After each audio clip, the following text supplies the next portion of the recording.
Jangan lupa like, komen, dan subscribe channel YouTube TVRI Bengkulu, serta nyalakan lonceng notifikasinya.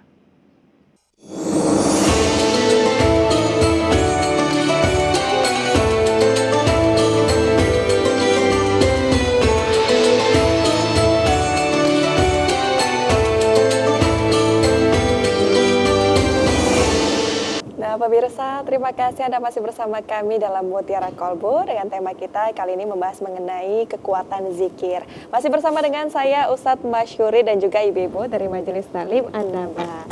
Kita lanjutkan lagi Ustadz, ini kita masuk ke sesi tanya jawab ya Ustadz ya, boleh ya Ustadz? Nah, ibu-ibu bagi yang ingin bertanya boleh silakan perkenalkan diri terlebih dahulu lalu pertanyaannya, silakan Ibu. Assalamualaikum warahmatullahi wabarakatuh. Waalaikumsalam warahmatullahi wabarakatuh. Nama saya Elbianti dari Majelis Taklim An-Naba. Begini Pak Ustadz, kan kita setiap malam melakukan sholat tahajud dan witir. Setelah itu kan masih ada waktu di antara sholat tadi dengan azan, menjelang sholat azan. Kan kita biasanya zikir atau membaca Al-Quran. Yang ingin saya tanyakan, yang lebih baik kita berzikir atau membaca Al-Quran? Sebenarnya dua-dua baik Pak Ustadz, tapi yang lebih baik zikir atau membaca Al-Quran. Mohon penjelasannya, terima kasih. Assalamualaikum warahmatullahi wabarakatuh. Waalaikumsalam warahmatullahi wabarakatuh. Terima kasih Ibu Helmianti sudah bertanya. Nah itu tadi Ustadz, bagaimana Ustadz? Dalam waktu-waktu tertentu yang bisa dikatakan sempit, nah mana keutamaan membaca Al-Quran atau berzikir Ustadz? Seperti apa penjelasannya Ustadz? Silakan. Kalau ditanyakan mana yang lebih baik, baik semua. Ya. Nah, kalau saran saya, ya lakukan semua.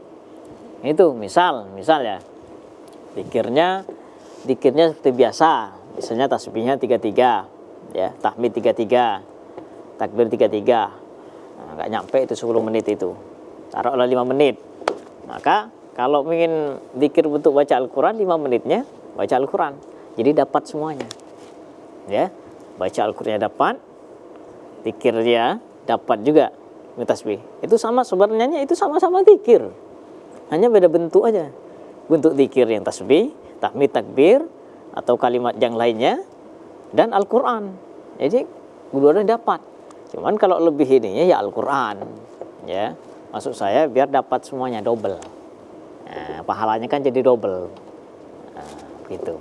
Jadi sedikit apapun waktunya bisa dibagi dua ya Ustadz ya, biar double begitu Ya, pahalanya double. Ustadz. Kalau nggak malas, ya. Baik. Kan gitu. Baik, terima kasih Ustadz. Kita langsung lanjut lagi ke pertanyaan berikutnya. Silahkan Ibu. Ya, silahkan Ibu.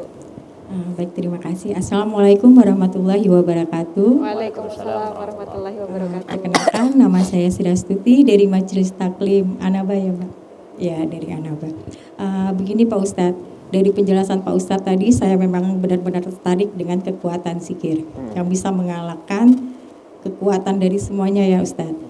Yang ingin saya tanyakan, apakah ada larangan bagi wanita yang sedang haid? Karena tidak menutup kemungkinan seperti kita ini kan wanita yang setiap bulan datang haid ya Pak.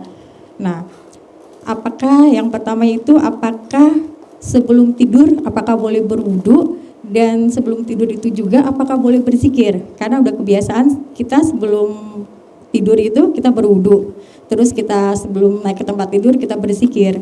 Nah, apakah pada saat alangan, apakah itu diperbolehkan atau memang ada larangannya? Terima kasih.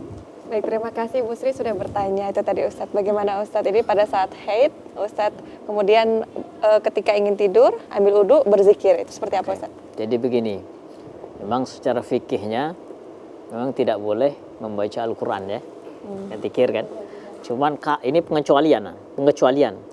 Kalau berzikirnya itu diniatkan untuk perlindungan, boleh. Misal contohnya begini ya, misal doa mau tidur, wudhu dulu nggak apa-apa. Karena untuk perlindungan, supaya tidak ada godaan-godaan setan tadi. Seperti baca doa, Bismika Allahumma, Ya, wabisi kamu. Nah itulah kira-kira ya. Nah, Kemudian kalau bisa ditambah lagi baca bismillah amalan lagi nggak apa-apa. Apalagi kalau bis hafal a'udzu bizatillahi wa qudrati min syarri ma ajidu wa hadir boleh. A'udzu bikalimatillahi tamma min kulli syaitani wa min kulli adillah boleh. Setiap bacaan-bacaan itu niatkan untuk perlindungan. Niatkan untuk menenang hati boleh. Jangan niatkan untuk baca Quran, nggak boleh baca Quran. Nah, itu ada pengecualian, Bu. Jadi larangannya kalau niatnya membaca itu dilarang, tapi kalau niatnya itu zikir untuk perlindungan boleh. Gitu. Baik Ustadz, tapi Ustadz ada juga yang bilang kalau misalnya sedang haid begitu berhalangan Ustadz, boleh membaca Al-Quran tapi yang ada terjemahannya. Itu seperti apa Ustadz? Oh, Apakah gitu. yang dibaca terjemahannya aja atau bisa baca Al-Quran tapi di Al-Quran yang terjemahan itu kan ada Ustadz, itu seperti apa Oh Ustadz? gitu. Tapi yang lebih kuat nggak boleh dipegang. Nggak boleh dipegang ya Makanya Ustadz? baca juga nggak boleh. Sama dengan orang yang lagi hafal Quran ya, iya. di murojaah. Niatnya yang memurojaah tadi, tapi dalam hati. Tidak boleh diucapkan dengan hati gitu kan. Nah, itu tidak boleh diucapkan. Yang lebih kuat itu ya melarang untuk membaca. Ijma ulamanya mutafakun alaihnya. Itu kan sebagian pendapat. Tapi kalau diatkan dengan hati untuk murojaah, apalagi orang yang hafiz Quran 30 juz itu kan selalu murojaah dia. Iya Ustadz. Ya, tiap hari selalu murojaah. Nah, maka diniatkan supaya tidak hilang hafalannya. Murojaah terus. Jadi boleh.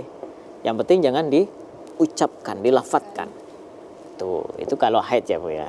Nah, Tapi Ustadz terakhir Ustadz mengenai ini Ustadz, untuk yang zikir tahmid, yang itu tadi apakah boleh Ustadz pada saat halangan? Ustadz nanti dijawabnya usai jeda pariwara berikut ya Ustadz. Pemirsa jangan kemana-mana, tetap bersama kami dalam Mutiara Kalbu.